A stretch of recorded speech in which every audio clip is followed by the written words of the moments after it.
কি ব্যাপার? না, আমি কি আমার বউয়ের জন্য সারপ্রাইজ প্ল্যান করতে পারি না? কি হলো? এখন কিন্তু আমি তোমাকে বুঝতে পারি, একটু একটু। সত্যি তুমি আমাকে বুঝতে পারো একটু একটু?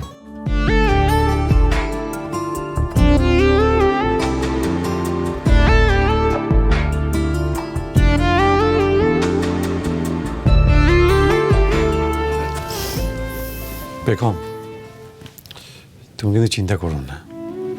আমি জানি তুমি এই প্রফেশনটাকে, এই কাজটাকে কতটা ভালোবাসো।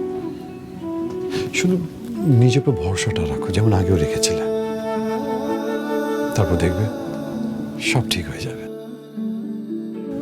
আর হ্যাঁ, সাথে আমাদের এই সিকিম ট্রিপ, এইটার উপর তোমাকে ভরসা রাখতে হবে। শোনো, এই ঘুরে আসার পর না দেখো তোমার মন মাথা সব ঠিক হয়ে যাবে, সব ফ্রেশ হয়ে যাবে একদম। হ্যাঁ, আর বাই দ্য ওয়ে, এটা তোমার আর আমার প্রথম একসাথে ঘুরতে যাওয়া, আর এটার জন্য আমি কিন্তু খুব এক্সাইটেড। আমিও। কি হলো আবার? হ্যাঁ, আবার একটা আননোন নাম্বার সকাল থেকে আমাকে ফোন করে বিরক্ত করছে। আমি ফোন ধরে জিজ্ঞাসা করছি কে বলছেন, কোথা থেকে বলছেন, কোনো কথার উত্তরই দিচ্ছে না, শুধু ফোন করে যাচ্ছে। ফোনটা ধরো তো, আর ফোনটা স্পিকারে দাও। হ্যালো, কে বলছেন আপনি? বারবার ফোন কেন করছেন? হ্যালো হ্যালো বেগম,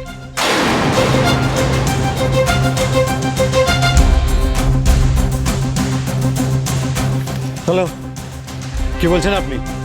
আর ফোন করে কথা বলছেন না কেন? হ্যালো হ্যালো,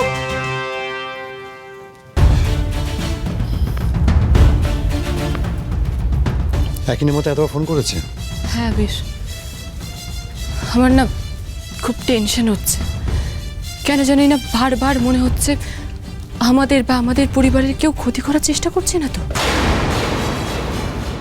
এখন তুমি কি রানা রয় চৌধুরীর কথা বলছো?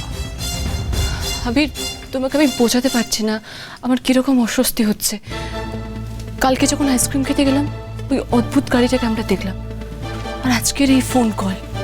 এমনকি আমি যখন ওভারে যাচ্ছিলাম, আমার একবার মনে হলো যে আমি ওই গাড়িটাকেই আবার দেখলাম, কিন্তু কিন্তু আমার কাছে কোনো প্রমাণ নেই। তাই বেগম, আমার মনে হচ্ছে তুমি একটু বেশি চিন্তা করছো। দেখো, পুলিশ যেভাবে রানা রয় চৌধুরীকে খুঁজে বেড়াচ্ছে, এত সহজেও যেখানে সেখানে যেতে পারবে না। তা ওটা কাজ করছি আমি, এই নাম্বারটাকে আমি ব্লক করে দিলাম। এরপর যদি আবার কল করার চেষ্টা করে, তুমি সঙ্গে সঙ্গে আমাকে জানাবে, দরকার হলে পুলিশের হেল্প নেব। বন্ধুয়া সোম থেকে রবি প্রতিদিন সন্ধ্যে 7:30টায় স্টার জলসায় ও ডিজনি প্লাস হটস্টারে।